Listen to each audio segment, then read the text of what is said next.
250, and it's time to rock out with our forefathers. American-made, battle-ready style for true patriots.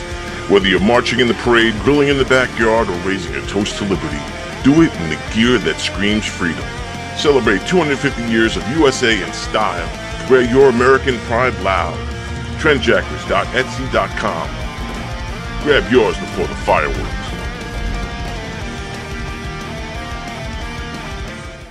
America's turning 250, and it's time to rock out with our forefathers.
Tony, welcome to Gun. Hey, Joe, how are you? I gotta pat you down though, pal. Oh, yeah? Yeah. All right. Got anything on you? Anything I should know? I got nothing. Anything weird going on? What? Alright, you go in, Tony. Good. Thanks, Joe. Appreciate it. Thanks.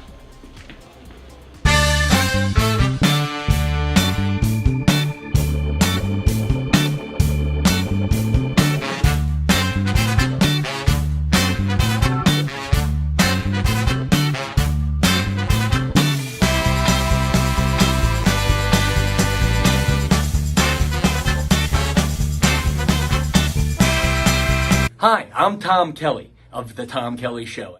Yes, this is not the only time I've gotten on my knees in the back room of a comedy club.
The Knock 'em Dead Comedy Radio Show is also brought to you by Two Eagles Auto Body. For more than 25 years, Two Eagles Auto Body has been the leader in auto body repairs and customer satisfaction on Long Island.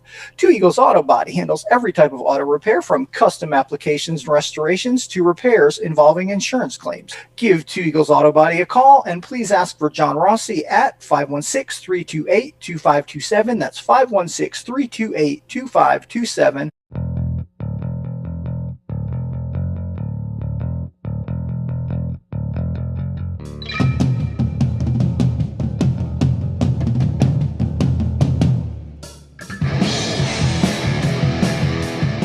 Hey, how do you say there, people? It's Johnny Brennan, creator of the Jerky Boys, also of Fox TV's Family Guy fame. I just want to let you know you're listening to Tony on the Knock 'em Dead radio show. They're gonna keep knocking them dead, so keep listening, you wacky sons of bitch. Right there. Over and out there, sweet Charlie. Long time no see, man. Hey, man, I miss you guys, man, that Knock 'em Dead Comedy Radio. I just want to say thanks for making my millennium. Oh my gosh. Well, it's a love fest. Yeah, you heard that story. Yeah. So I guess should I tell it again? Oh yeah, if you want. I mean, yeah. You guys are into comedy. Does it really help when somebody gives the punchline?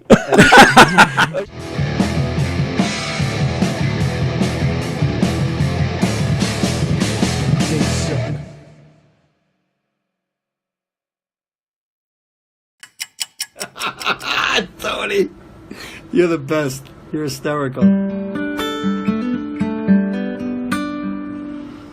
Tony, you're a phony baloney. Listen. All right, I'm going to write Tony a song right here. Ready? Tony. He's full of baloney. Tony, come on, man. Help me out here. Tony, don't get emotional. Tony, I love you. All right, Mr. Walker. All right, because of all this bullshit with Tony Walker, I'm losing people as we sit here. I'm watching the numbers go. All right.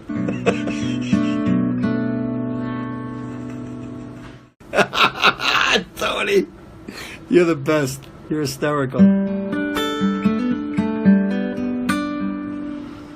Tony,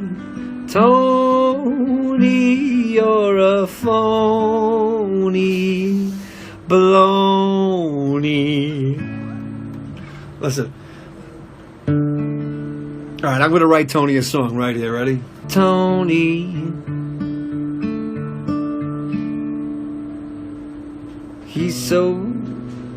He's full of baloney. Tony, come on, man. Help me out here. Tony, don't get emotional. Tony, I love you. All right, Mr. Walker. All right, because of all this bullshit with Tony Walker, I'm losing people as we sit here. I'm watching the numbers go. All right.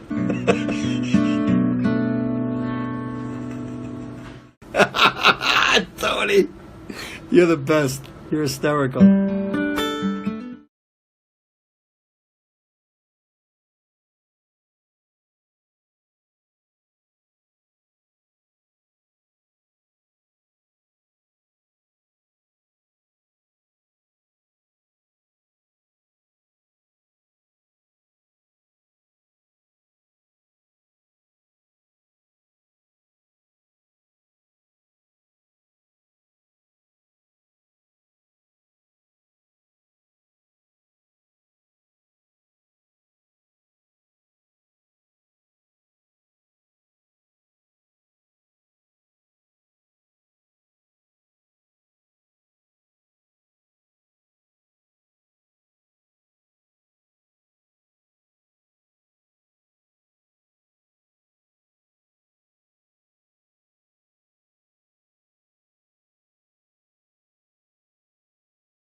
It was great. Sorry, we're just finishing up our conversation.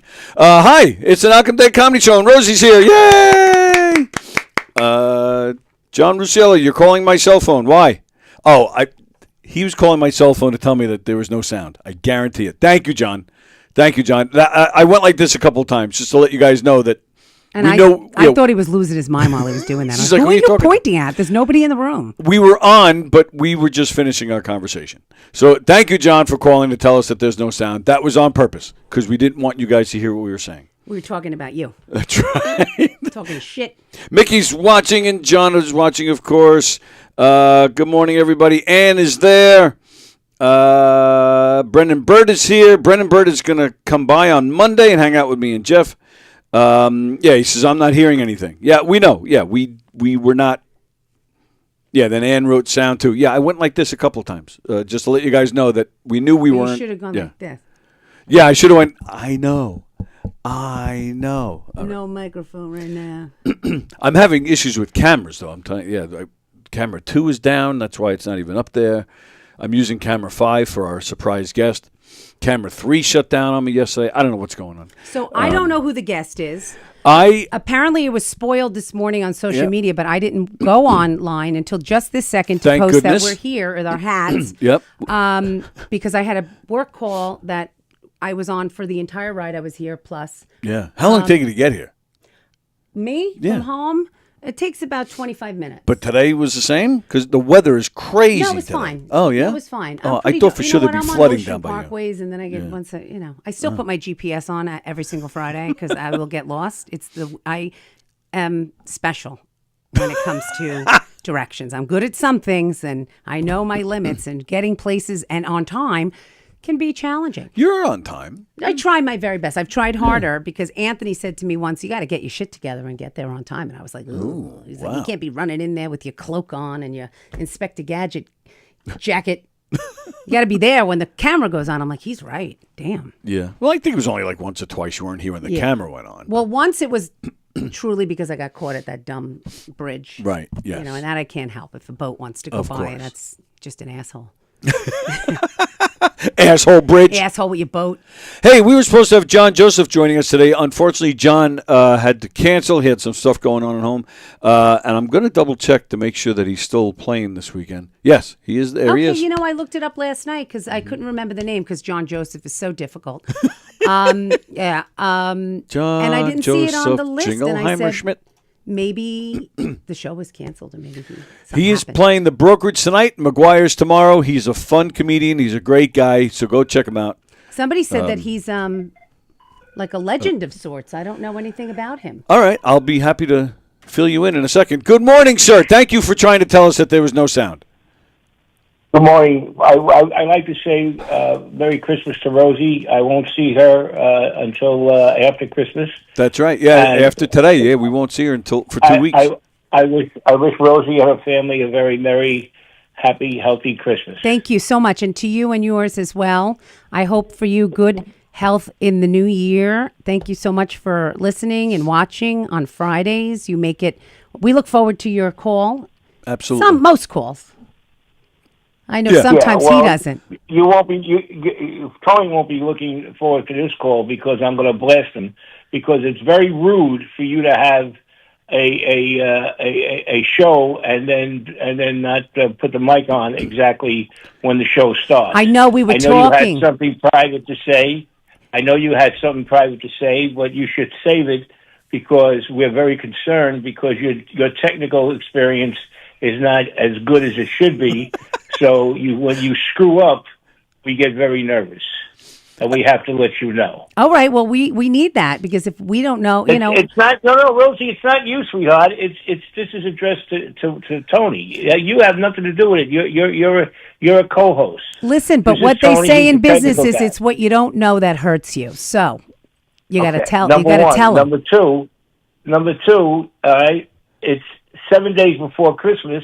And there's no Christmas music. He put Christmas music on yesterday to appease me, but you should have Christmas music on every day. And Rosie brought in the hats so you could be in the Christmas. Are you not in the Christmas spirit, Mr. Walker? I'm merry. She's very merry. I didn't want to give any of the viewers a stroke, so I won't have the bulbs going. Like, I've never enjoyed the word merry so much in my life. merry.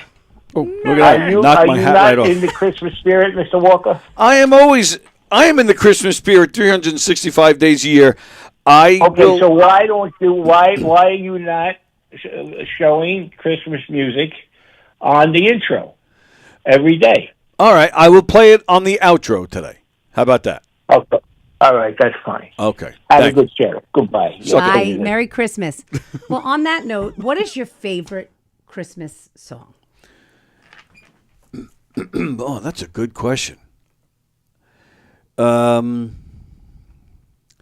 Oh, geez, what's the name of it? Oh, holy night, the stars are certainly Holy shining. Night. Oh, That's the name of it. Oh, you like that one? I do like that one. I like that one a lot. I like Josh Groban's version. It's I've beautiful. never heard it. Oh, like I was saying before, what we were kind of talking about is I did a private party, and I sat down next to a comic and I said, "Isn't it funny how all the best Christmas songs, Christmas carols were, I didn't say written by, but sung by Jewish people like Josh Groban, Barbara Streisand, Nat King Cole." I want to make sure I'm not kissing Nat King Cole over here. Isn't that from Goodfellas? I think so. Yeah, it is. But but I said that, and he looked at me like, "What? Like, you messing with me? Like, that's a bit that I do." I'm like, "I never heard you do it. I just always thought that." I never heard the bit. And then there was a show at the graduation with Rich Walker, who was here last week, and Peter Bales. They did the graduation show. And of course, they always bring up some favorites and some alumni. And Eric Haft, who was the comic I did the show with, the private show, he got up there and he did the bit, which I just walked in with the premise of, not knowing. Yeah.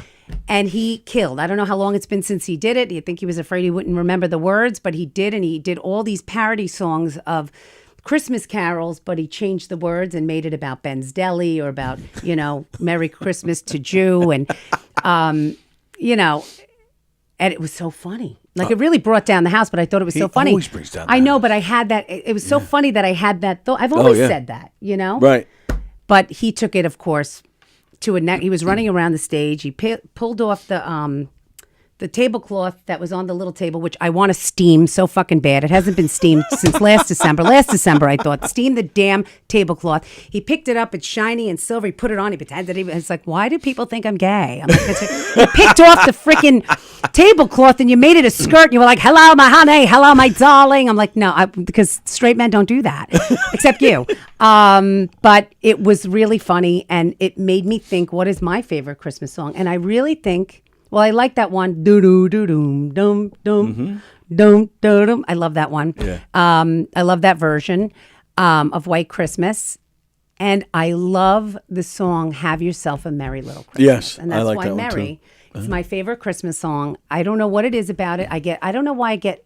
Most renditions tend to be like a little on the sad side in a sense. Yes. But I just think I don't know. There's something about that song that gets me all the time. I love it. A lot of Christmas songs are just, they're well written and just beautiful music. They are. Yeah. Except that fucking Christmas shoe song. Oh my God, about that boy that has to bring his dying or dead mom Christmas shoes. Ugh. I listened to the words to that one day at work, and I was like sobbing at my desk. I'm like, this is a terrible, horrible song. And then somebody said it was from a movie. I'm like, I don't ever want to see that red shoe, mom dying Christmas Eve. Blech. Well, same thing with your band. Well, I mean, it's not their song originally, but that Last Kiss. Oh yeah. Oh my God. What that's a like sad one of the song. only songs that they've ever really been given a lot of true credit for, and it was a cover. Yeah, it's a cover. Yeah. But Last Kiss is a great song. Oh, yeah. But Eddie has, maybe we'll find it and we could play it later. Okay. But Eddie Vedder does have a Christmas song. He does? Yes. I did not know that. Yes, he does. I will try to find that. Yeah. Yeah. Maybe that's what I'll play today. Although I'll get hit with Yeah. copyright. But what? So, our favorite Christmas song. But Will You? It's a B-side. Does anybody even know about it? And Eddie Vedder's birthday is December 23rd. He will be 61. Seriously? Yes. I had no idea he was that old. He's 61 this year. Wow. Last year was the big one. Mhm. But yeah. 61. I know nothing about him. He's like a mystery to me. You only have his address.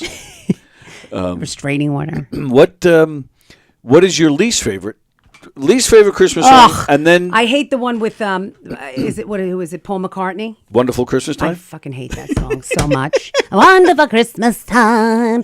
I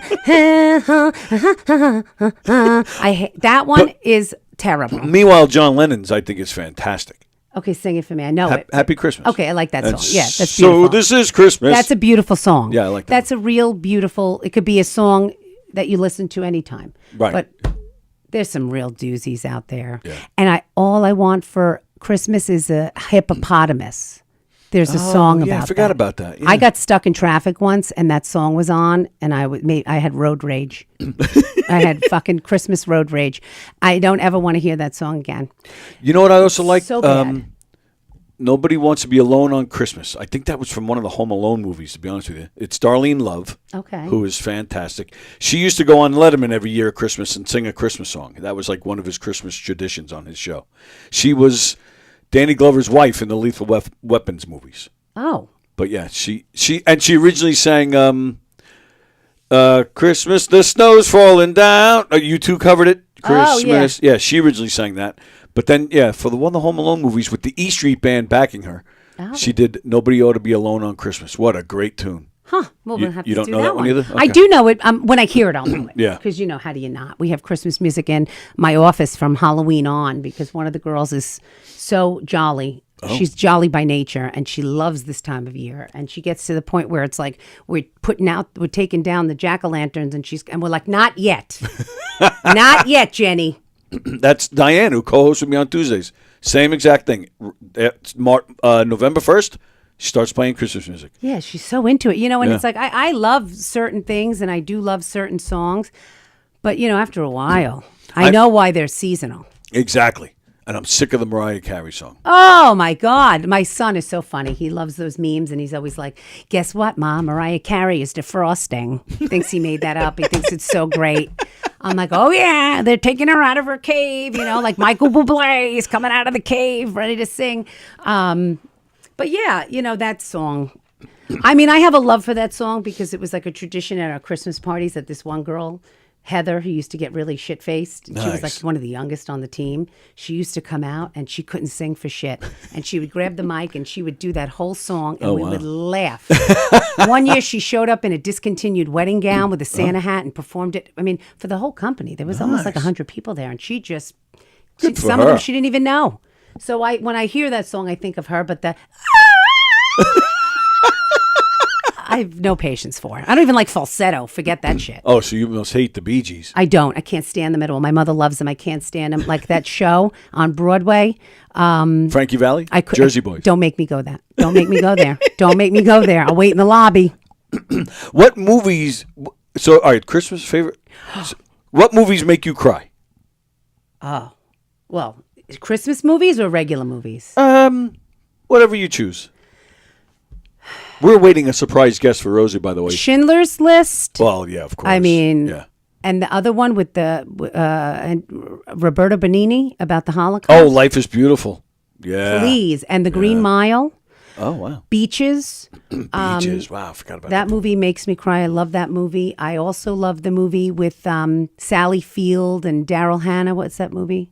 Oh, was it Daryl? Dolly Parton. Dolly Parton. Steel Magnolias. Thank you. Yeah. That movie Julia makes Roberts. me cry. Stepmom with Julia Roberts. Okay. Very touching. I cry a lot. I cry at commercials. I'm very sensitive. I seem tough, but I'm like a big ball of emotion. This time of year, I get emotional with all the Christmas, and then you start thinking back on the year, and then you realize time is passing, and you're getting old, and it gets me. Yeah, like this year, my son is not Mr. Waiting for Santa. So that's a little different. First time? Yeah. All right, well, don't tell Bosie. Hi, honey. Hi, Silky Bear. What are you doing? All I know is you need to freeze that clip and replay it every single time where she hits that high note. Oh, I want to hear that every single time. That's got to be like a special clip that I get to listen to where she goes, Did your windshield break? You talk to Jeff, our surprise guest is. Oh, okay. So Jeff, I didn't see you much at the you were sitting at the bar at the brokerage, and then all of a sudden you were gone. I know. I had to do a pop in, pop out, and get on out of there because there was so much amazing talent that was going on stage. You see, even you admitted to it, too. No, it was good. I'm ready. Let's see who it is. It's either Haft or look, it's my friend Eric. Yeah, you're right. I knew it. You knew it. You posted on Facebook. I didn't see it. I didn't see it. I was on a work call all morning, rushing around, getting ready, stuffing gift bags with tissue paper. I was like, I got to get out of here. I got to get out of here. It's raining. You guys on the air? We are on, and Bosie's on the phone. Happy Hanukkah. Merry Christmas. So I got some stuff. You did? Jeff, our surprise guest has arrived. It is Eric Haft. Hey! How are you? Is that really a surprise, though? Well, I messed up. I posted it this morning like an idiot. Where am I here? Yes. Yeah, and you have a hat. Hummel Bakery, famous All right. pizza crumb. Ooh, he brought Pizza he crumb. brought Pizza crumb, pizza. He ladies and brought gentlemen. goodies. Look Oh. at this. Thank you. Wow. Come on, That's if you've so- never had pizza Ooh. crumb, it's the best. I don't think I have. Am I wearing headphones? Can You don't have to, unless you want to say hi to But you Bosie. could say hi to Jeff. Bosie. Hey, Bosie. Oh, How are you? oh, Haft, you sexy man. We don't know if you're Jewish or Catholic, but we love the We don't fact know, that you're yes. almost gay, Wearing a and we hat. love you anyway. Oh my goodness, what in the world? What the heck are you talking about? Jeff Bosie serenading Eric Haft. That's Wow. amazing. You're a beautiful man. Good. Well, listen, considering that the level of talent has risen by 100-fold, I will say Merry Christmas, everyone. Your And voice to- is very high today. I know, because I'm all excited because you're on and my nipples are hard. Well, Jeff, just for you. You ready? And with that, my ears are bleeding. Bye. Bye, Jeff. Goodbye, sir. I am wearing a hat. I never wear a hat. You know, it's funny, and now Try this- the pizza crumb you like. Now that the surprise is revealed, I'll reveal a surprise to you. Eric does not help me or mentor me in comedy. He is my singing coach. Yes. As you can tell, he's done a fantastic job. Is that what is? I will have some in a little while. My mom says to me, when I watch the podcast and this food, all I see is you chewing and chewing and eating and chewing the whole time. I was like, Yeah. Well, this is a famous bakery. Well, they're famous for this, for Okay. a pizza crumb. and where is it? East Northport, right near Of my house. course. Of course, there's everything. It's is been in there for East 100 Norfolk. years, though. So it's like 1968. And they're known for this pizza crumb. It comes in a pizza box. They cut it for me. They don't normally do that. Wow. But Yummy. it's yummy. Oh, it's so buttery. Buttery. Yeah, a lot of My butter. tongue And has a there's coating cookies. on it now from butter. Oh, Alpine. Look at that. That's Smithtown, isn't it? If you say so. Where are these from? Yesterday they were brought in from the sports show, Peter Schwartz and Sports Bash, which is on Tuesdays and Thursdays. They brought them in yesterday. We got all kinds of treats. Oh, And we were just talking about Mr. Haft. we weren't. before- We're just talking about you. And she claims that she had no idea, even though I mistakenly posted it. No, I didn't know. Really? No, I would have said something to you. Well, no, but he's told me to keep it a secret. I No, did. but I would have said something to you today. I was Like you dummies. I was getting ready for the show this morning, and I'm looking up stuff on John Joseph to talk to him about. yep. And then I get the message from him that he's not coming. And I was like, oh, son of a bitch. And I just kind of lost it. And then I was like, all right, well, let me promote Eric coming in. And I posted. And then probably about an hour later, I was like, oh, shit, that was a surprise. So I'm like, all right, it's already up there for an hour. I'm like, screw it. So here I am, ladies and gentlemen. I don't know if I want to wear a hat, though. We have the Christmas I don't elf. look good in a hat. You don't have to wear it. I don't look good in a hat. You I don't you- look good, period. So Well, hat's that's gonna not help. true. A hat's not going to help me. What's up, kids? Ba-da-ba-ba-da-ba. What are you talking about? What's the I was telling him that at that show we did, I said to you that all the best Christmas songs are made. Were or written by I didn't say written. That's your premise. Yeah. I said Oh. sung by, and you Sung looked at me. by. He looked at me like, you fucking with me? Like that's my bit. And I'm like, I don't know that. How the hell am I supposed to know that? And then when he was at the brokerage, he went for it. Yeah, I don't normally do the bit. It's Why? Like I wrote it years ago for, Samantha's Little Bit of Heaven. Yes. You have to be squeaky clean. So I was like, it was Christmas, and I started. I've always had that in my head that all the good Christmas stuff is written by Jews, and then my premise was because they would have made horrible Hanukkah songs anyway. So thank God they were. Thank God they became Christmas songs. And then I just wrote all these parodies and outside the snow is falling and friends are calling you Jew. I'm like, no, that's bad. It's like obviously it's not going to be good. But he doesn't. Oh, say- there's no but he place doesn't like say no. Ben's for the holidays. No, these are Christmas songs. Let's leave them Christmas, But it's true. Like Mel Torme wrote the Christmas song. Right. He's a Jew.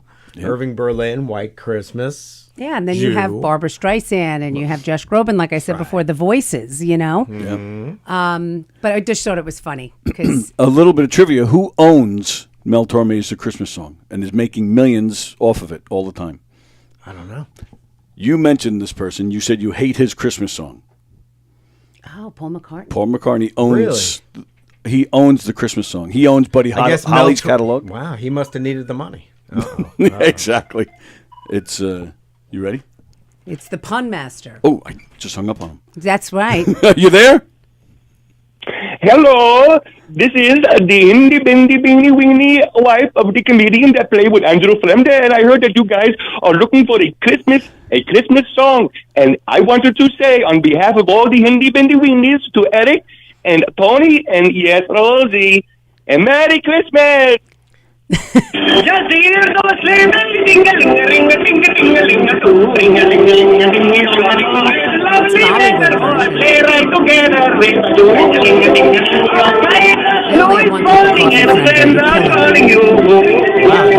Come on, it's lovely weather for a sleigh ride together. Merry Christmas! Merry Christmas! Thank you, whoever you are. Thank you, whoever you are. Wow. Wow. So that's it, man. Christmas is here. We got a week. That's it. Not even a week. Are you all prepared? You bought the wife and kids. Christmas. He's a Jew. Oh, so I do. I go to my best friends. Live in Nassau County. We go there for Christmas Eve, Christmas Day every year. Oh, for very nice. 30 plus years. Christmas Eve and Christmas Day. Oh. Yeah, we go to their house. The Italian Fiesta. That's 27 fish. Oh, they do all that? 27. Yeah. Oh. Just added 20 more fish. Yeah. A lot of fish in this. A lot of fish. No, they do the whole thing. Yeah. So we do the Feast of the Seven Fishes and the bacala. Oh, hey. Hey. But it's great. And then we go there Christmas Day. We go to Port Washington and her mother's house, and she's got her whole old world set up. So it's fun. So now you've been celebrating Hanukkah. Yeah. Have your children been around? Not really. They're No? going to eventually be here. Yeah. Just my daughter came home from Cortland. Nice. So she's the only one who kind of got some gifts so far. And who was it? I think it was Steve Lazarus used to do a joke. He's like, he's like, Jews, we get gifts. We get 8 days of gifts from Jews. He's like, the first day I got the left shoe. You know? I always think of that. Is that, forgive me, I don't know. Is that how it works? Is it just one gift a day? Yeah, I mean, typically, I don't know. you know, like we do it that way. We light the candles, and then after we do that, we sing a couple tunes, and then we go in the other room and open gifts. So Sing a couple of tunes. And the kids kids aren't there, so you and the missus just dance around the house singing tunes? No, I wouldn't say tunes. So like you and Liz just sit around, light a candle and sing? I love that I visual. want to go there and just look in the window. We sing the Hanukkah prayers. The prayers are you sing chant them. and do those. Yeah, but it's like a song, so you're singing that. And I got Peter Anthony looking at me right in the face. Holy crap. It's scary. That was my Halloween mask. Look at him. Look at him. He looks severe. He's like, this whole world is screwed up, Eric. Look at him. Look, you can just see his face. Rosie, don't act like a hooah. Christmas is horrible. What are you doing? You acting like a whore? Hooah. I'm just kidding. Come down with me to Art Avenue. We'll fix it all. So we sing prayers, and you do that whole thing, and then open up gifts, whatever. I wouldn't say. We try to have gifts for every night. Not everything's like a major gift. Isn't it like the big one on the first night? Yeah, I guess so. Yeah. I it's not. There's no rule to it. I think younger kids, they do something every day, but like even our kids, they're older now, so we're just kind of like giving them stuff. We have a bag called Harry Hanukkah bag, and it's like HH, it says on it. You put your little slips in there of stuff you want, and we joke around. It's like Harry Hanukkah, and of course the kids always forget to put stuff in there, and then they last minute start sending us extravagant requests. So we do our best. Yeah, that's right. Yeah. It's nice though. But they're older now. I don't need this on. They now. do. No, you don't. They do better stuff. They actually get me nicer gifts than I think I get them. Is that They're right? like Really? I'm telling you, these kids are making good money. No kidding. Apparently. Yeah. That's right. Wow. So, Got to get them out there. Got to get them ready for the world. And Yeah. there's what, 3? 3 kids. 3 kids. Yeah, I know. Wow. So, I know. So they're on their own. They're doing stuff. My son's in Albany. My daughter is in Cortland, finishing up her degree, trying to get a master's degree. And my oldest works in New York City. She's a school teacher. Oh, very nice. So she's like doing her thing. But I called her last night. She's such a treat. I'm like, what's going on? I was like, are you alive? Are you coming over? Are we going to see you? Why do you always have to be so nasty to me? Why are you always so mean? Like, can't you just start with, hi, how are you? Excuse me, what does that sound like? Sounds like when you call your mother. I know, exactly. It's your mother. I know. Oh, She's you like, you're going to remembered give your me mother? guilt? You're going to give me guilt? Well, there's nothing like Jewish guilt. I mean, the Italian and Puerto Rican guilt is right there. It's right behind I agree. It's the same. Like my father used to say, if I said anything, he'd be like, "One day you're gonna miss me. You're gonna miss me when I'm gone." One time he was drunk when he said it in front of like a whole party, and he said to me, "You're gonna miss me when I'm gone, you little bitch." And I was like, "Oh my God." Who is this? My father. I was Your like, father's oh my God. That's Alec Baldwin territory. That's Remember, what remember he would called his say. daughter a pig? Oh, he called me. Well, he wouldn't call me a pig, but a Oh bitch my is God. correct. Wow. You know, A bitch is correct? Is that what yeah, you I've been a bitch. Come on. Oh, I'm not easy. You're kidding me. I'm a pain in the ass. Yeah, but to call your own daughter a bitch, that's Oh, he had like a whole bottle of Chardonnay in him. He would never call You his daughter a little bitch. I don't believe it for a second. You Only would in never. my act. Exactly. Only at her expense. Sometimes she is a bitch. I mean, come on. Listen, Kids we're are not- we're women. Yeah, the girls are hard. Like, my son will come home, literally plan the whole thing. He'll say, I'm coming home a week from today. What do you want me to make? I can make you French bread. I can make you baguettes. I can make you rye bread. I can make bagels, homemade. He's like, tell me what you want on each night. I'll plan each night. Do you want me to, smoke something? And he has it all worked out.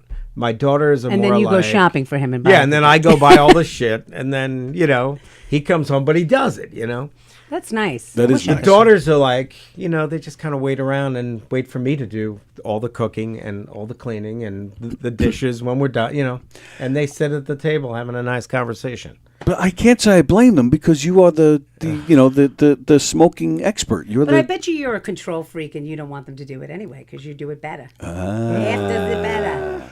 I don't know about that. They're just lazy. Oh. I was trying to give him some damn credit.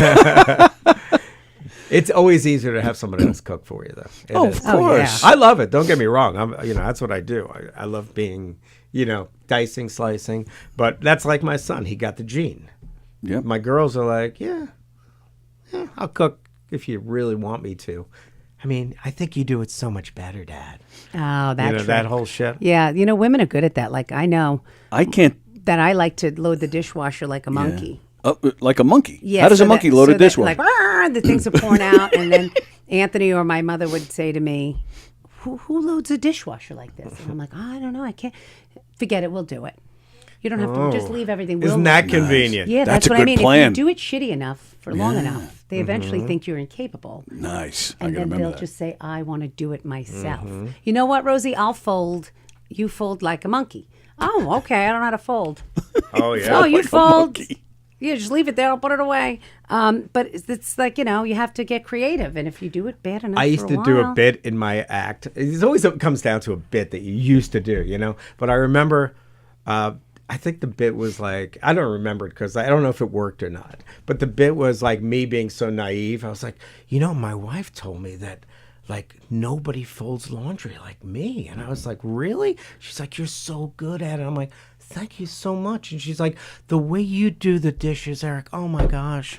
It's just, and I'm like, really? You think I'm that good? She's like, unbelievable. Like that whole thing. It was like- but I'm like the idiot who didn't I can't believe you think I'm that. No, really. I don't even want to do it because you're so good. That's what I mean. She's a smart lady. Oh, God. I just watched, I think I may have mentioned it to you. I just watched on video that Keegan and Byrne show in the city. Oh, okay. And I loved it. It was good, wasn't it? It was good. So great. It was. It It was put me great. in the holiday spirit. Yeah. It really did. I loved it. Mhm. It Well, was fun. a huge part of why I loved it. Yeah, thank you. You, Thank pal. you. Yeah, absolutely. I was being silly, yeah. But they wrote it all around me And he was somehow. like, I'm Benny the Buddha. Oh, God. And got to see some drumming. Yeah. I don't Little get to play. see enough of your drumming, pal. I know. I'm a big music guy, and I want to see more. I know. I got to get some stuff going there too. Like I have some good groups that I used to like put together. It's just time. It's hard, you know. We do this all the time, and performing, and then like you try to sneak me. I was just talking to a great guitar player that I've played with all my life. You know, he's like 10 years, 15 years older than me, and he's now in Florida, and we talk like every day. And he's like, I miss playing with you, and it's like we worked together for like 20 plus years. Wow. You know, and it's hard to find great musicians like to just do that with. Especially because you're more of a jazz guy, right? Oh no, anything. I mean, I enjoy playing jazz. I mean, that's okay. You know, if I get to do it, that's what I prefer to do these days. But I mean, you have to do it all. You got to play everything. Yeah, sure. There's no one thing. You know. You just Was that do your it. original? Yeah, music. Music That was the it. first love, right? Because you went to school for it too, right? Yeah, went to school for music. Wow. Yep, started at 8 years old. Just started, you know, nice taking lessons. You know, that was one good thing my parents did. They were like, "You're gonna take lessons." Like you do that with your son, don't you? Yeah. He's a great Cole guitar does it, player. yeah. He played in here once. Yeah, he's. I Getting, saw a video of him. You posted a video, and I he's was like, getting "This better. kid's good." He's He is getting very better. good, You yeah. know, it's the practice though. These kids, they're so fucking lazy. It's hard. But when he does play, he plays really well. He does NISMA, where they do like the ratings and Yeah, stuff. You yeah. probably did all that stuff. Of course, you have to. And he done it twice, and he's gotten really good. You know, scores. The thing that brings it down a little is sight reading, but that's the Yeah, practice. You know, they don't want to sight read. They want to just they know They it. wanna They're play into it. it, and they want to Right. get better at it, but they don't want to like read new things. But I'm just happy he does something because Yep. he sucks at sports, and he's so lazy. I don't know what to do. These kids are so lazy nowadays. Oh, it's hard. You know, I was never like a major athlete. I had some athletic ability, but I was always involved in some kind of sport. You know, and everything he's tried is like, I don't like it, I don't want it. I don't like it, I don't want it. I don't like it, I don't want it. So now he does cello in school and guitar at home. And That's awesome. when he's at Anthony's, he does practices cello. And when he's by me, he practices the guitar. We're going to North Carolina. I told him the guitar's coming with us so you can practice. And he was like, Yeah, sure. and I was like, but this way you can play for your cousins. And then he was like, you know what? He knew he could kind of perform for his cousins. Now he's okay with the guitar coming. When you start at that age, that's the key. If you can start, the younger you start, it just becomes this part of your being. And, you know, it's there's no secret to it. You start young, you're learning how to read, you're doing, and then it's like, but when you start, like me, starting comedy when I'm freaking 40, didn't help. You know, Is that how It's old you when yeah, you started I doing was the like Who's on First with Rich? Oh no, it was before I did Who's on First. I was just I met him while I was playing drums on a gig, you know. Oh wow! And at Villa Lombardi's, and I was playing drums. He was In doing West comedy. Islip? No, that's in where is? Oh, that was Mama Villa, that Lombardi's. was It's Villa like- Monaco. Never mind. Yeah, wherever. It's Bohemia somewhere, I think. But Oh, I know Villa. yeah, so I Lombardi's. met him there, and then it just started. I took the class and became a comedian. What's the matter? What's ringing? You hear ringing? Oh yeah, that's in the office or something. We got the nice. Oh my God, what is happening? Oh God!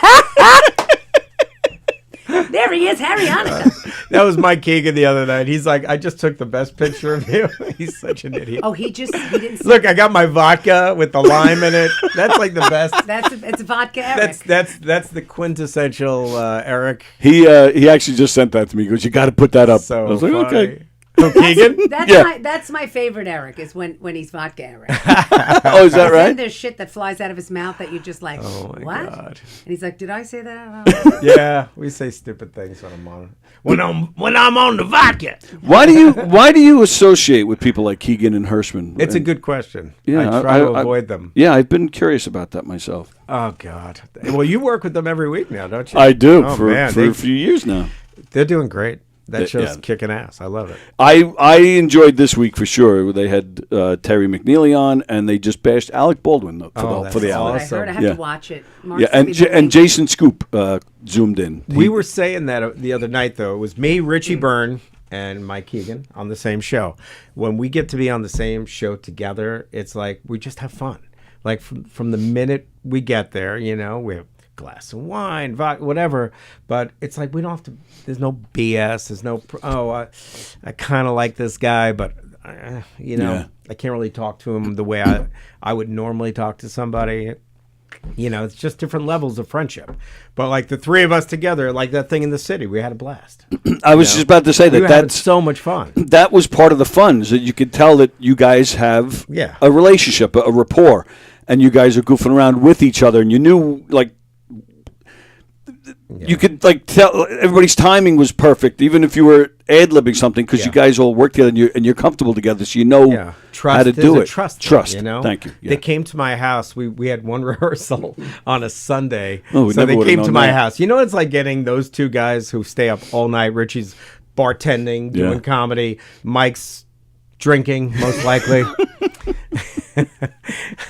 And then they're like, "We'll be there. We'll be there at 10 a.m." No, they won't. Right. They, on a Sunday morning, I got the bacon in the oven. I'm scrambling eggs. It was so funny. Those two were like, they came in. They were like, oh, "This sucks." Hi, honey.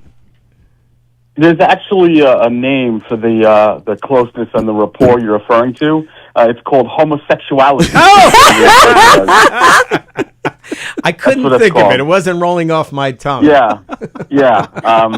I have to say though, Tony, it never fails. It never fails. I just popped on the show real quick, and I hear, so why do you associate with Hirschman and Keegan?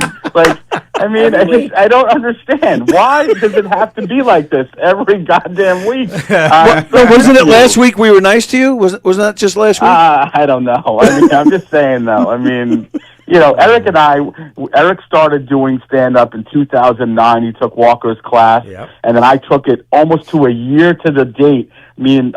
I took my class, and then soon after we just we hit it off, me and Haft, and found out a couple of years later, which was the craziest thing, that one of Eric's cousins is one of my closest friends since childhood, and Eric couldn't even believe it. Right? You remember that, Eric? Oh yeah. We went to like White Post Farms, I think. Oh, hey now. And we met there, didn't we? One time with That's her. all your home away from home, isn't it? But what happened was Eric and I were on the phone.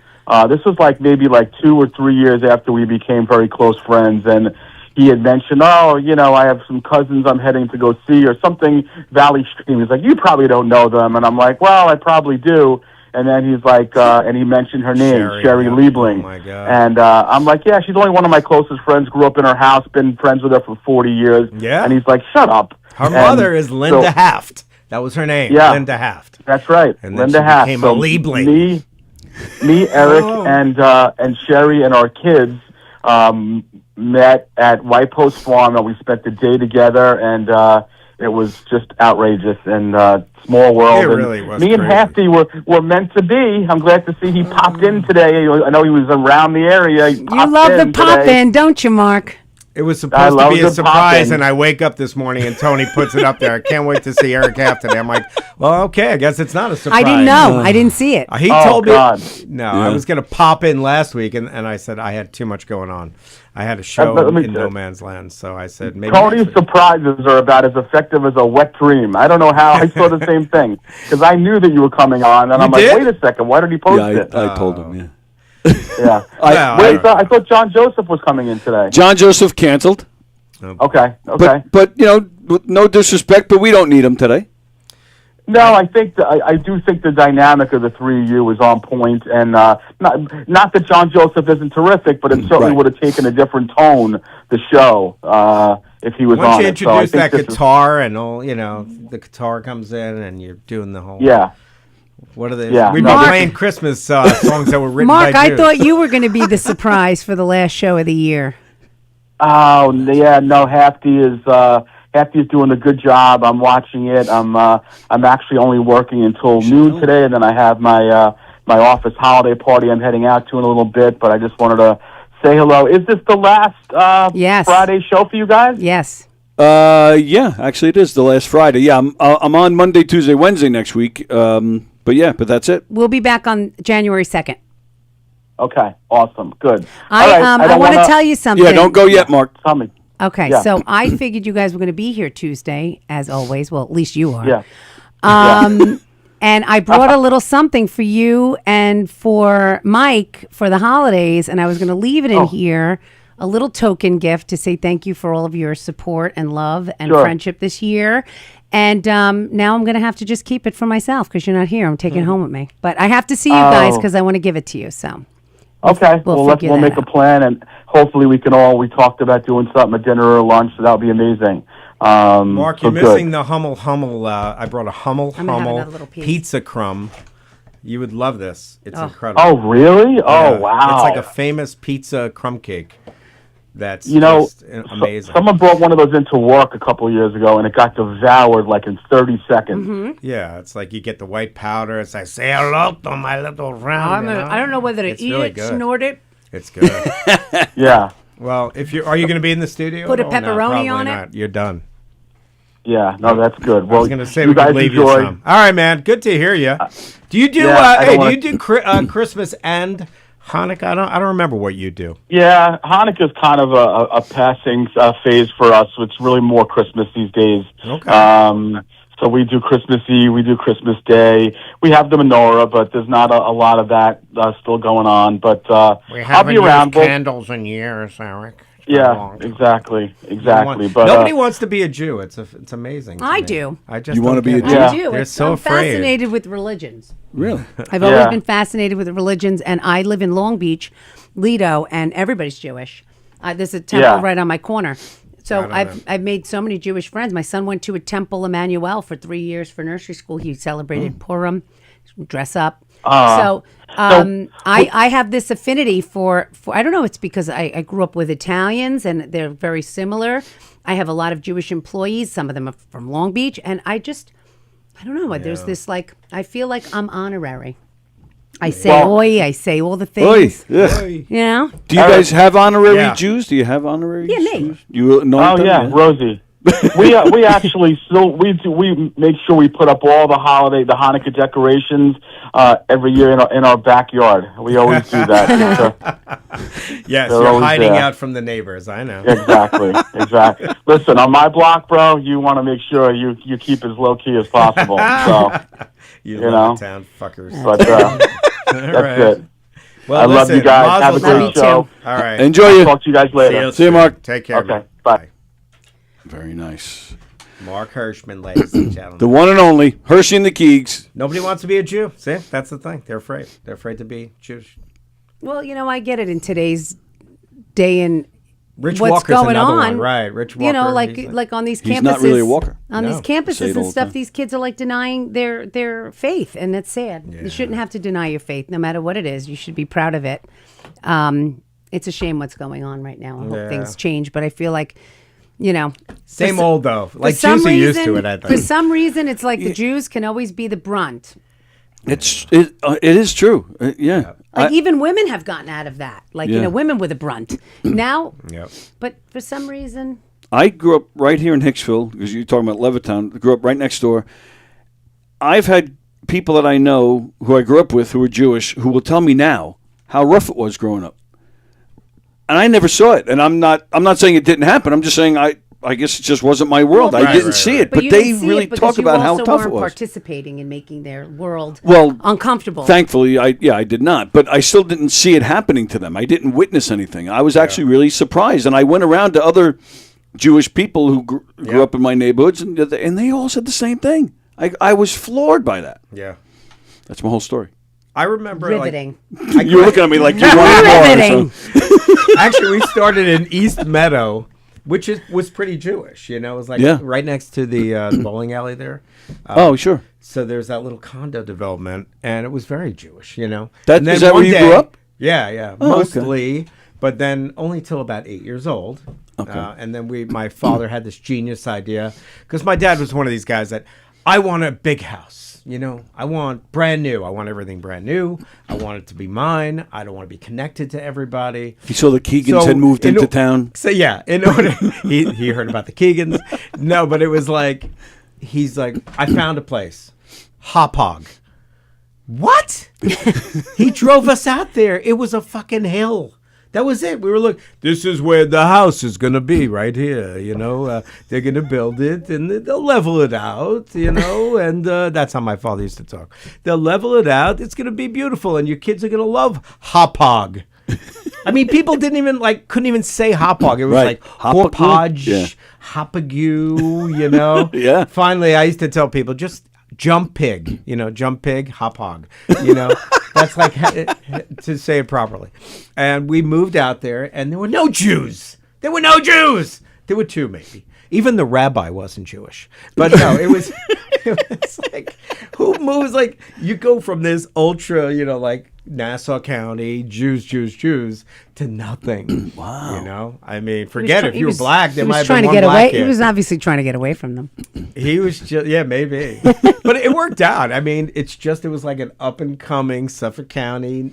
Nobody drove past like Huntington back Right. then. That's the truth. That was like a big deal. Yep. He got a good deal. Yeah. Eric, don't you worry. You're going to have good friends here.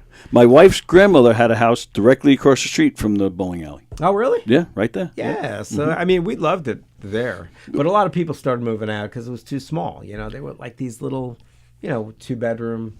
I used to share a bedroom with my brother, and it was like, it was We used to stay away, and then the Jews moved, and then we started going to grandma's house. Yeah. Then you were allowed. Yeah, then it was okay.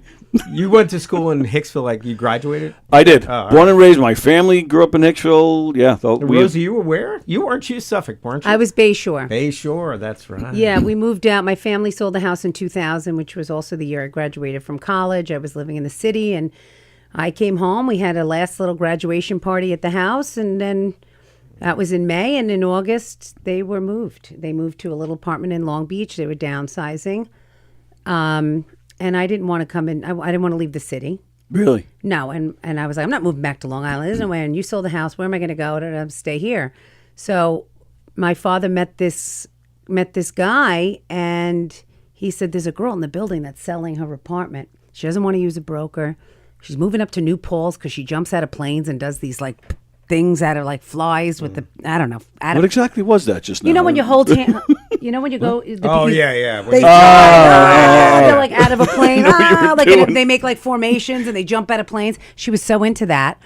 And she gave me a deal like you can't even believe on this apartment. And I was like, I opened up the door and I'm like, I'm not moving here. There's no way I'm moving here. And I looked out and there was like, I was on the boardwalk on the beach. Wow. And I was like, this could be nice. Long Beach is fun, man.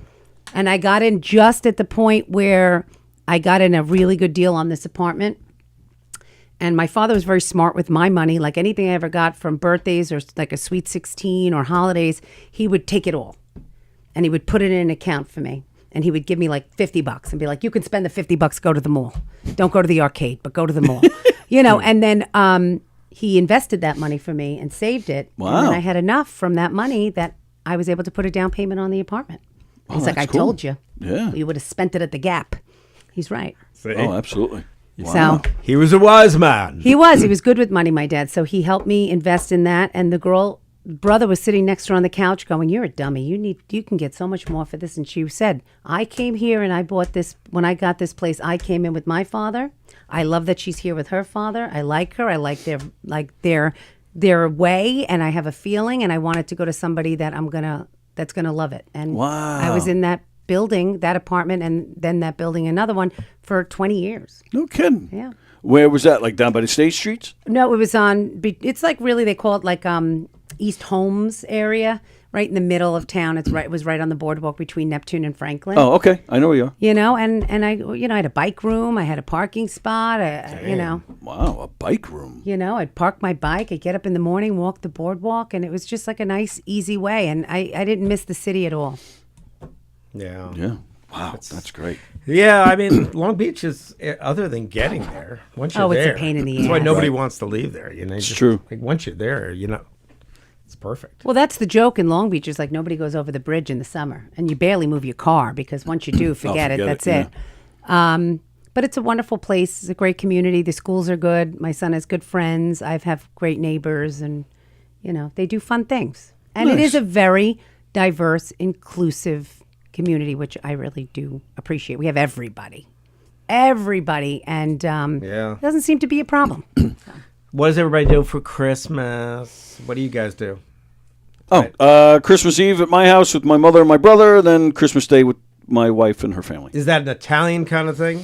That traditional, or is it more turkey and turkey? You know? We've never done the 7 fishes stuff. Right. That's okay. It's actually, it's weird, and I talk about it a lot. Actually, me and Don talk about it a lot because, you guys are probably in the same position. Our parents are like the oldest generation now, and we're watching them start to use the canes and have trouble walking, and we realize how old we're getting, and where we used to have big Italian families where everybody would show up at the same house, and but now the families are too big, so everybody split up, and now it's just me, my brother, my mother, my brother's fiance, my wife, and that's it. And Don, I know Don because my wife is his cousin.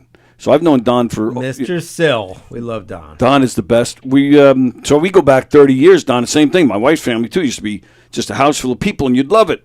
And now all the families are all split up, and nobody sees each other, and everybody's getting old. And I don't know, it's weird. You do a lot of just kind of sitting around and not really. Yeah, I was saying we go to my friends, like they're an Italian family, and he's like, dude. My friend Jeff, he's like, we got more Jews than we got Italians. He's like, it's ridiculous. He's like, you guys are taking over. I'm like, well, we're loyal. We come back every year. Obviously, the others don't want to come back for some reason, but we're because of all the Jews. here to support. Yeah, could be. Nobody wants to be around the Jews. That's all I'm saying. It always comes back to the Jews. You see. Friggin' Jews. And you're going to North Carolina where I don't think they allow them in there. Is that right? Oh, they don't get the Jewish holidays off down there. Is that right? No, it's very. I mean, if there are Jewish people down where my in-laws, my brother and sister-in-law and their kids live, it's very. There are. No, Wilmington, isn't that? Well, close they're to not where? near Are they close? Wilmington. Oh, okay. But in Charlotte, it's different. Charlotte, they're not in city proper. They're like outside in a suburb, but. No. There are, but it's not like New York.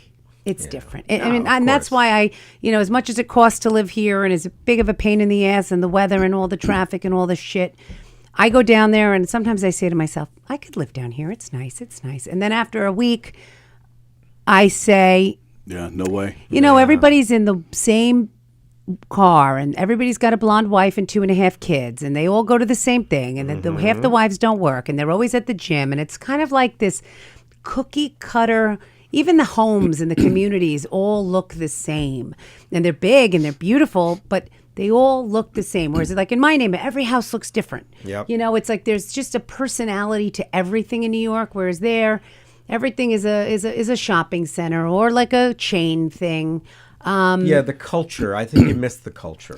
If you're not a lot of that always happening. If you like to stay home and a little introverted, you just like going to work, coming home, just relaxing the rest of the night, knock yourself out. Good for you. Yep. But here, there's everything. There's everything. And that for me, that's the reason I don't ever want to leave. I always bring the bagels when I go, and then 2 dozen, and they cut them and they freeze them for the rest, and like they have, and since they've been down there, which has been quite a while now, I want to say almost 15 years, maybe more, things have gotten better. The restaurants have gotten better because near them, there's an area where there's a huge culinary school. Okay. And it's very well known, and they have put out many, a notable chef, and a lot of them settle there and open restaurants in the area of Matthews and all these other different communities. So they've gotten some really good restaurants. Not that you give a shit, but he doesn't even eat this guy. They have burgers. Peanut butter and jelly or something. Peanut butter, hamburgers, and fries, and that's pretty much it. That have opened delis, like Italian delis,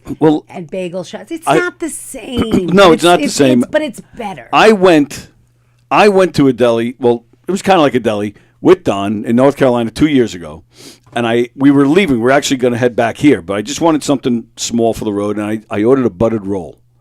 I swear to the girl, what? I said a buttered roll. Like the ones in the bin at 7-Eleven. What the hell are you looking at? Yeah, she really. I was speaking a foreign language.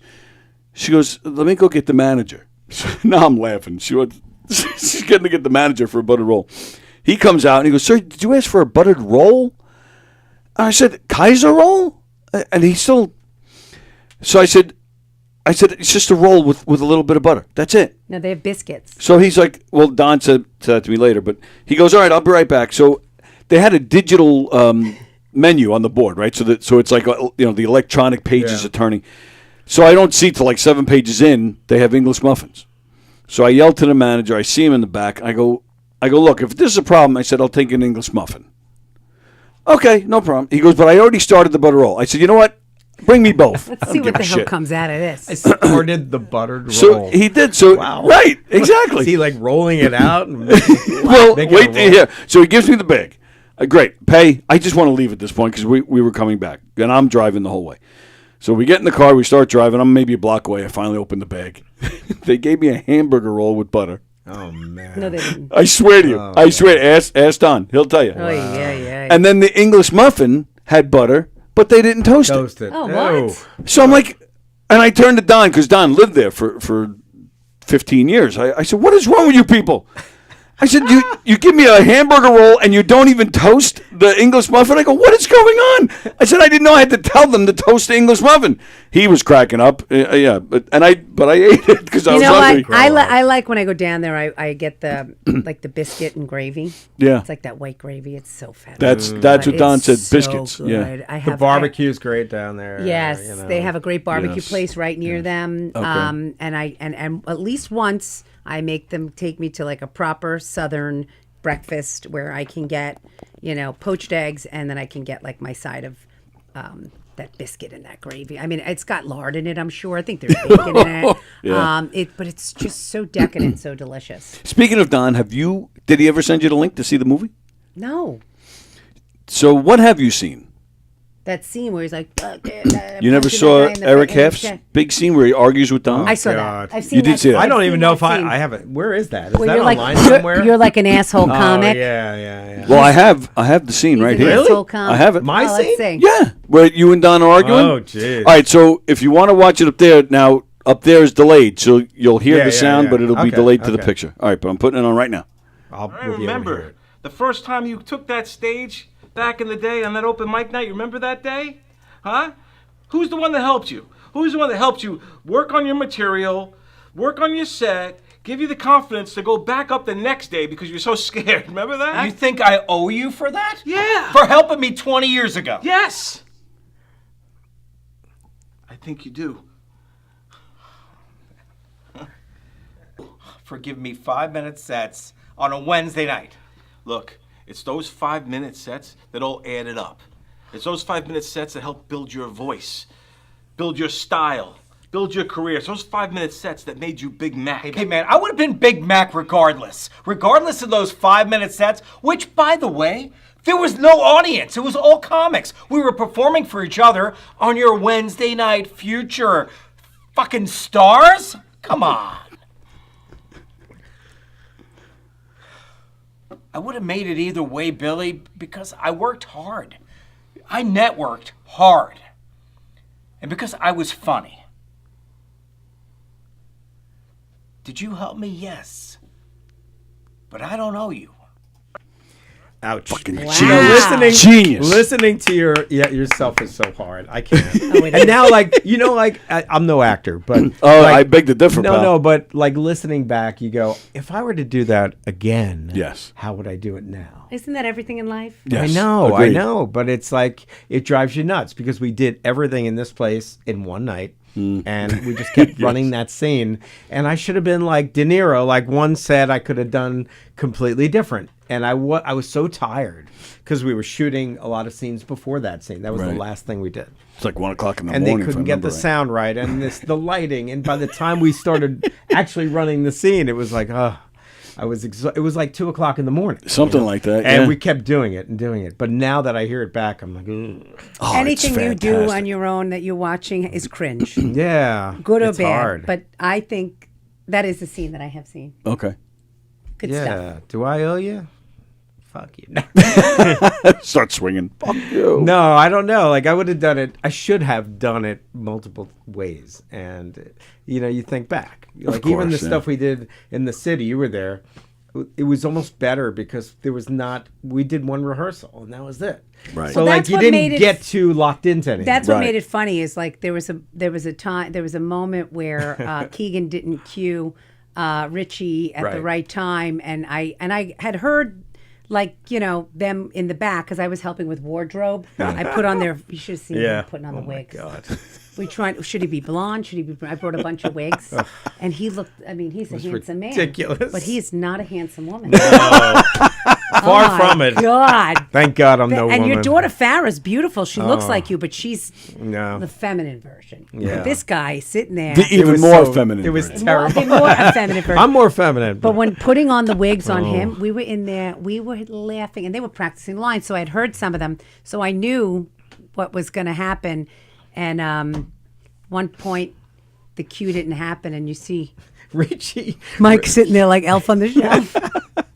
And finally, Richie gives him the look, and he goes, "Well, I answer to Santa." And Richie finally goes, "And I answer to God." And he goes, "Who do you answer to?" And I said, "Mondami."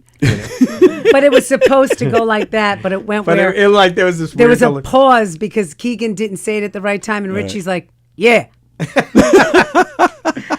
But acting's hard, man. But Don's a great director. Yes, he was he like, is. he has so much patience. But listening back to yourself is hard. And you go, damn, I should have tried it this way. And if I could do it again, I would do it that way. And I would change it up. And I could have been a total idiot the whole time. Take that, approach. No, it worked. Not It taking them worked. too seriously and all this. Well, that's the beauty of doing life there, or even doing stand-up, because you get to repeat and change it up if you need be, change a word, which Yeah. every comedian does, right? Yeah, They you just keep change doing it. various things.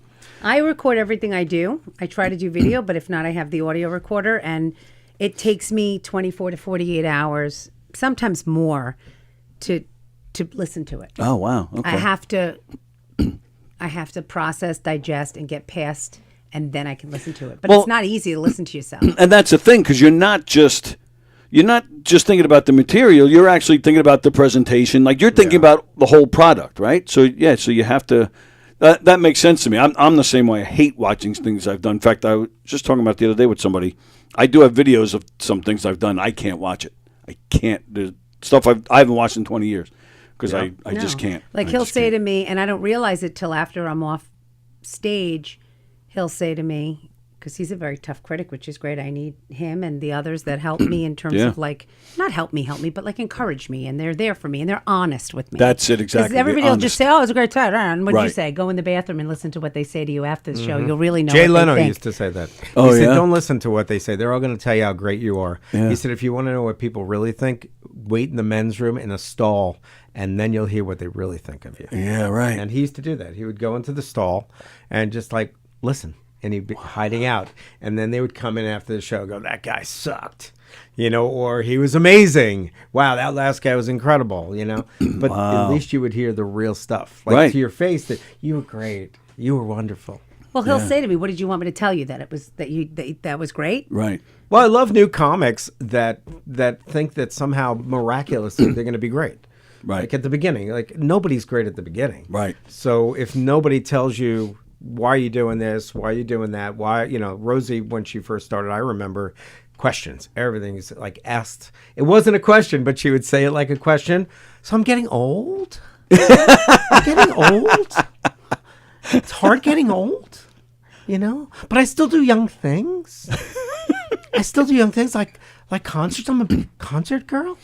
Everything's a question. right, I'm going. yeah, that's funny. I'm sitting there listening and just going, "What are you doing? Why are you asking questions? It's And not a question." I didn't know what he meant. I'm getting old. I'm getting old. It sucks getting old. See, I would have, and I'm not saying I'm right, I would have looked at that differently. I would have thought, all right, well, that's kind of like a persona, a way to be remembered. And, of course, you're looking at me like I'm a fucking moron. No, but, it's not. It's not. But you never want to, as a general rule, don't ask the audience questions because, A, we don't give a shit. That's the biggest. I don't really care what you think.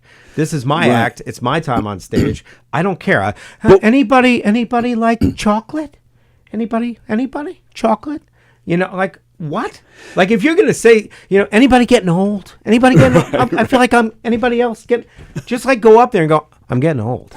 It sucks getting old. But do you think I hate in this day, because with all the social media and the clips that people post, which is mostly crowd work, do you think that's kind of like the thing now, to ask those questions to keep them like? Do you think they need that to keep engaged? That's very different than what we're talking about. He means my tone. It's yes. It's young people do that. Like Right. it's a young person thing to talk in questions. It's just Yes. a bad habit. Right. If I'm talking to you, I don't, but people do it. Like I'm talking professional people. Let's go to Rosie Fiumara on the scene. She's at Bondi Beach. Rosie, what's going on down there? It's cold. It's cold down here. It's breezy. It's breezy. Things are a little unusual. The Hanukkah celebration didn't turn out so great on Bondi Beach. Right. Like you don't want your reporter being like unsure. No, you're absolutely so, like, right. as a comedian, when you go up there, you gotta take charge. Yeah. So it's just a bad habit that young people in general, my kids do it too. Sure. They ask questions when there's not a question to be asked. Right. And I remember I studied with this guy in California for a few years. I went to California, then he came back to New York, and I would meet him when he was and this guy trained like, big people, like famous, all the broadcasters that you see on the NFL today. He's worked with them individually. I latched onto him because I saw him and I like fell in love with this guy's. He was like a god to me, like he was like this guru. And when you listened to him, you were like absorbed by everything he said. Wow. And it wasn't because he was, yes, of course he was saying important things, but how you say something is really important. And the voice is everything. Your voice is power. That's what he would say. Okay. Voice is power. So when you translate that, and I'm not here to freaking preach, but on stage, voice is power. If you go up there and, he would say an opinion is created in 3 seconds. And it's true. Right, If I meet yes. you or you, it's like, I don't like that guy, or he doesn't seem too confident in himself or anything. And when ladies and gentlemen, Eric Haft, and I'm first thing out, I'm like, hey guys, it's cold in here, right? Or whatever. Or you say something really stupid and you piss the audience off. Like what you do in that first 3 seconds, either they're going to like you or they might hate you. And sometimes they'll hate you and you got to turn it around to love you. Right. But why give them a reason? Like, be confident, You get on stage. Rosie Fiumara. I'm getting old, I'm getting old. I feel like, I'm getting old. It's tough getting old. Like when I talk about my mother, my parents are getting old, man. Oh, they're so angry. I'm not asking. Right, I'm telling you about my parents. But when we are on stage, we're like, I'm getting old. It's hard, right? As anybody else? I had no idea what he was doing. He would say that to me, and I'm like, I'm not asking questions. He's like, listen to it again. Your tone goes up at the end. And I remember my brother said that to me one day at work. I was doing a set in the office before I had a show after work. I was going to leave, and I was like, Ann, I just want to run this by you. Just listen. Just sit here and shut up. And at the end, he's like, you have to stop doing that. And I was like, doing what? He's like, and I was like, that's what he's talking about. Yeah. It's weird. But you learn these things, and it's bad habits. I still do it sometimes. I've gotten better because I'm so conscious of it now. And other things I do that he and like Danny and have tried to like remind me of is I sometimes like I do this, like I do like almost like this pterodactyl is coming out of me. I growl. I'm like, and that's nerves. It's total nerves. And absolutely. Like frustration. She goes, That's like a young kid going, I didn't get the candy I wanted. Right. And I go, I hunch, and those kind of habits I'm becoming. Now that I know the material better, like I don't have to focus on that as much, so I can focus on the other little things that they keep reminding me of. And like when I got off the stage recently, he said to me, oh, you didn't ask too many questions and there wasn't as much like, growling or sighing. I go, it's like acting. With acting, do there was a famous, I think, I don't, one of the famous actors said, acting's easy. Just don't let them catch you doing it. Mm-hmm. It's that. Right. It's that. Yes. It's like if somebody, you're acting and your line is, no, I was at the delicatessen. You go, no, I was at the delicatessen. You're like, no, I was at the delicatessen. Like it's the same line, but right. It's like, would you talk like that in real life? There was a bit she did in the middle of her act, and I was like, you should move that to the front because you could open up and just come out and say, Oh man, I was Christmas shopping. I was at Sephora. This is the weirdest thing. I was at Sephora. There was a toddler buying retinol cream, right? And you get a laugh because that's a good setup, you know? Right. It's like, but you don't have to like make a whole big thing of it. I was at the mall and I was at I got to tell you people something. Like it just happened. Right. And people say that to me sometimes like, did that happen to you today? I'm like, no, this is like it's like my act, It's like, but it sounds like it did. Right. If you're a Broadway actor and you have to go up there and kiss today goodbye. Every night you sing kiss today goodbye. And you want to make it feel like it's the first time you ever sang, that song.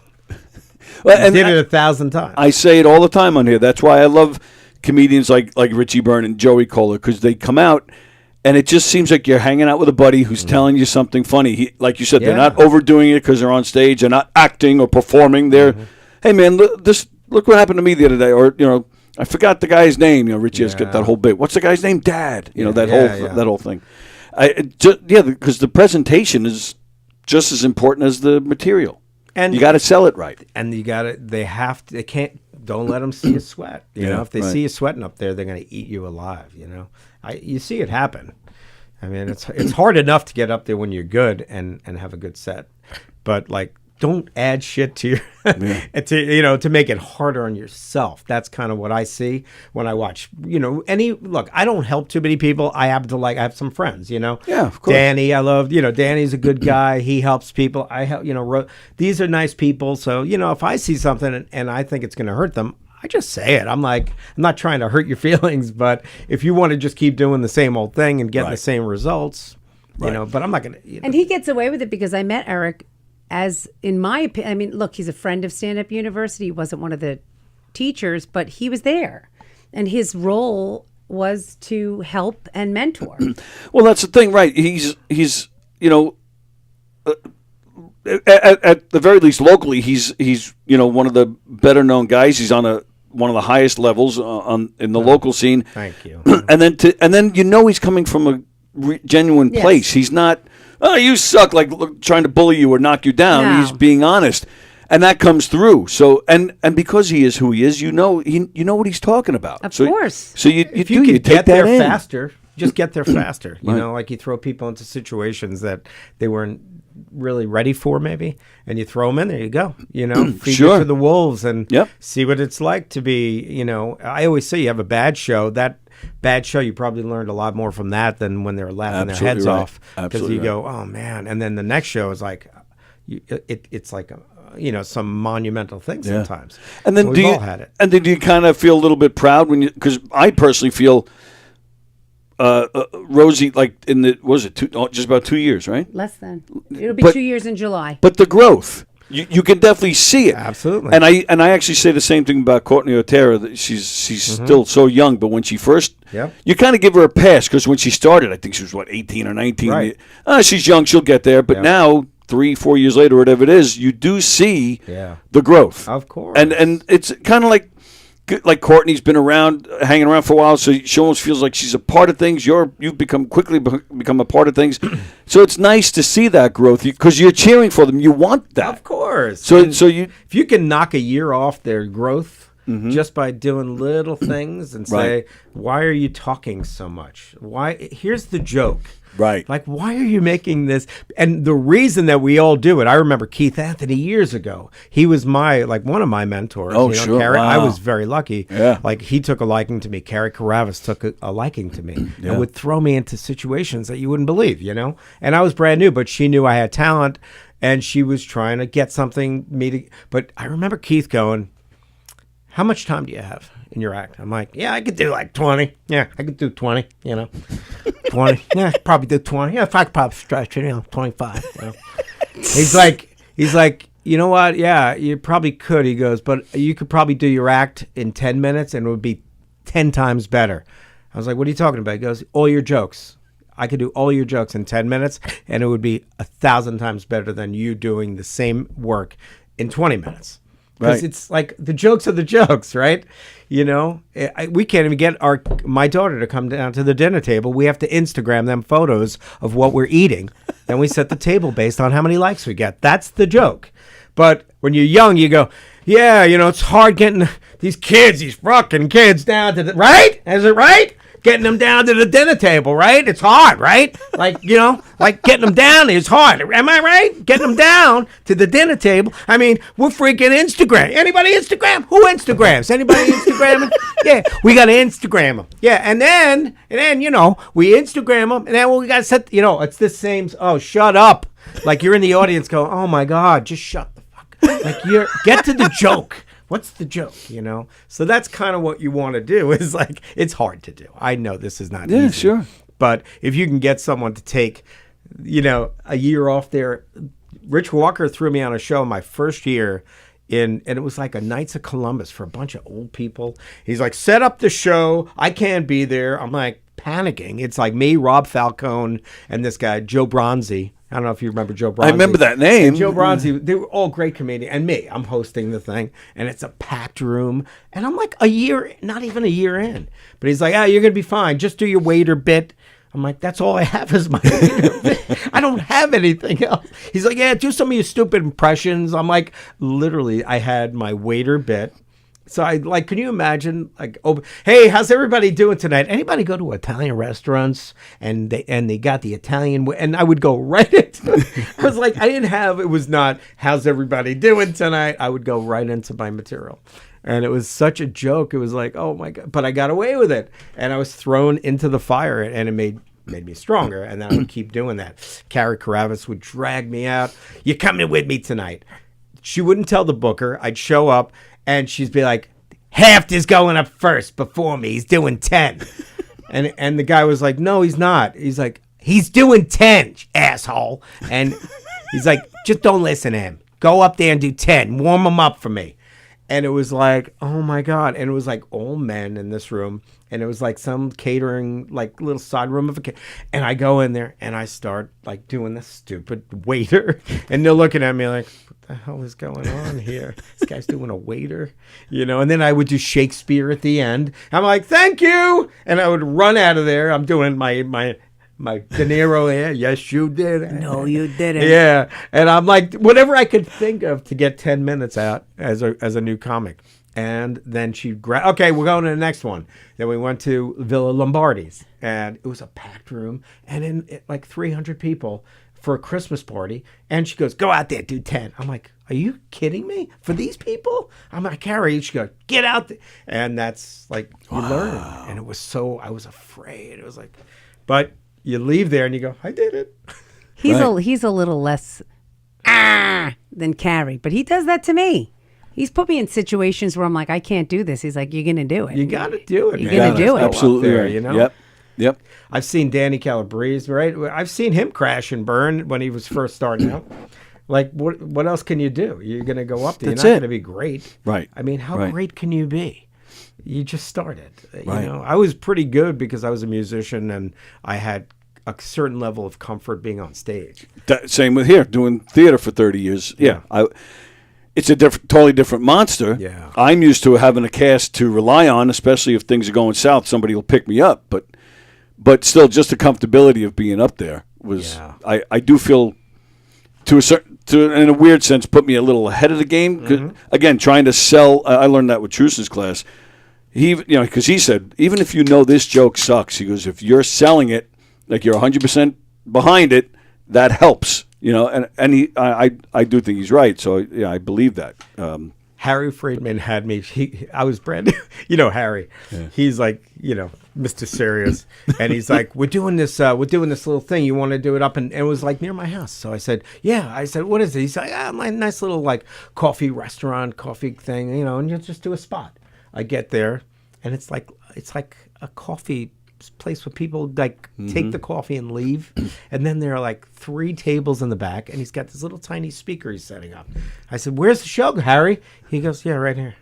I said, where? He goes, yeah, just a few people. I said, we're gonna do a show? He's like, yeah, you're gonna do a show. I'm like, oh, all right. Yep. And I go up there, and I'm same thing. There's like 4 people sitting in the room, and I'm going, beautiful tonight, excellent, lovely. And at the end of the show, he goes, you don't have to be so over the top all the time.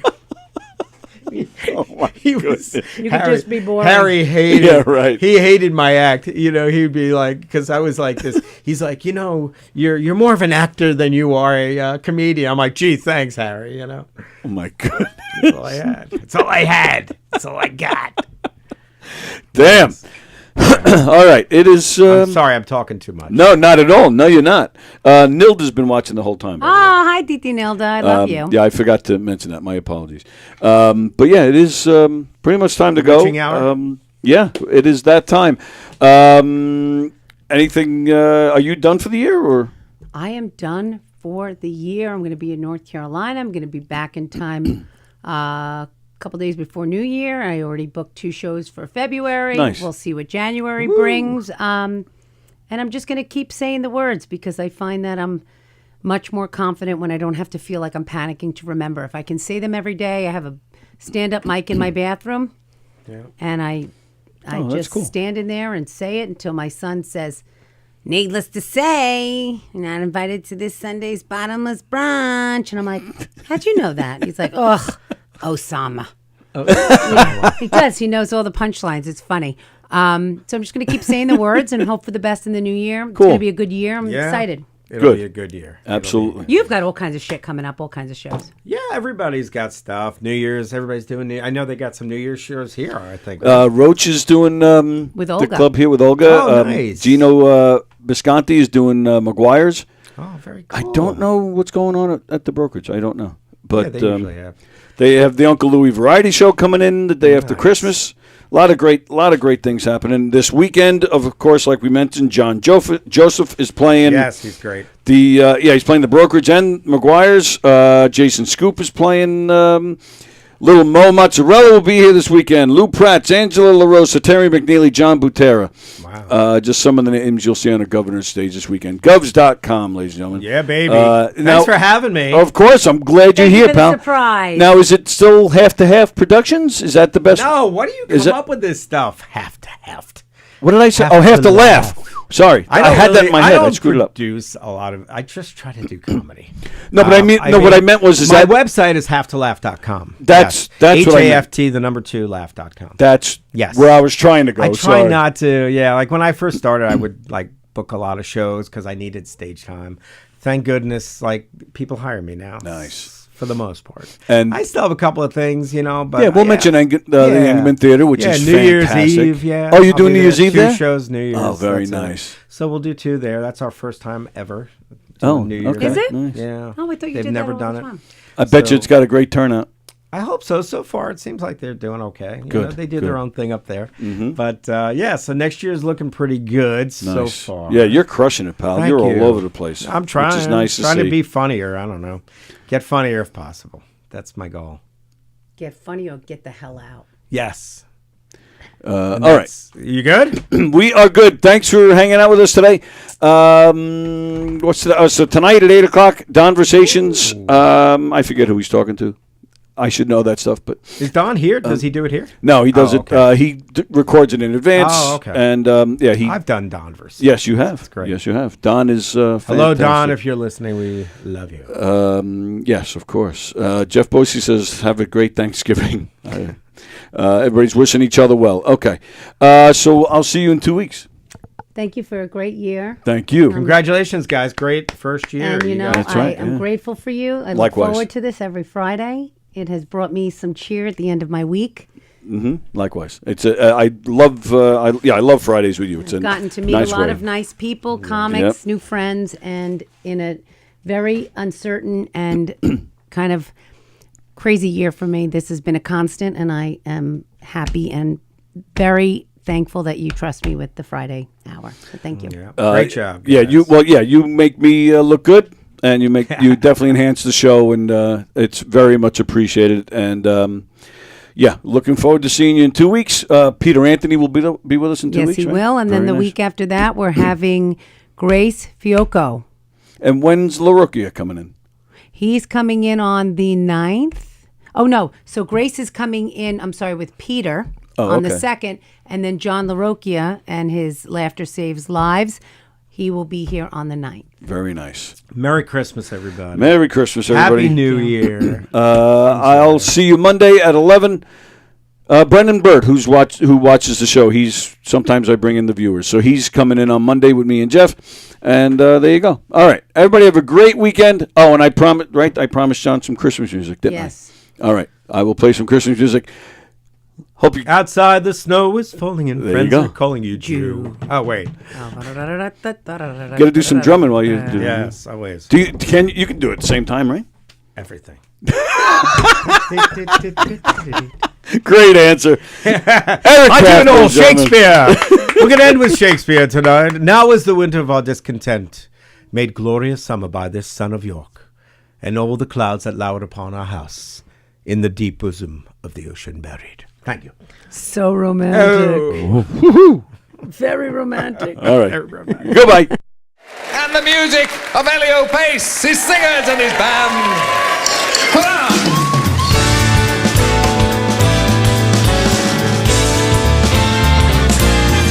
It's the most wonderful time of the year.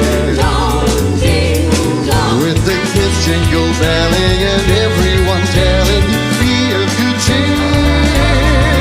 It's the most wonderful time of the year. It's the happiest season of all. With the holiday greetings and gay happy meetings when friends come to call. It's the happiest season of all. There'll be parties for hosting, marshmallows for toasting, and caroling out in the snow. There'll be scary ghost stories, tales of the glories of Christmases long, long ago. It's the most wonderful time of the year. There'll be much mistletoeing and hearts will be glowing when loved ones are near. It's the most wonderful time of the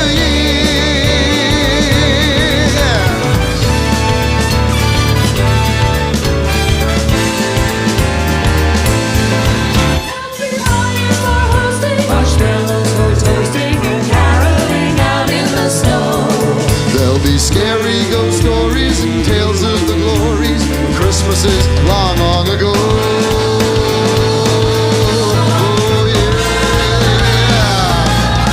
It's the most wonderful time of the year. There'll be much mistletoeing, hearts will be glowing when loved ones are near. It's the most wonderful time. Yes, the most wonderful time. Oh, the most wonderful time of the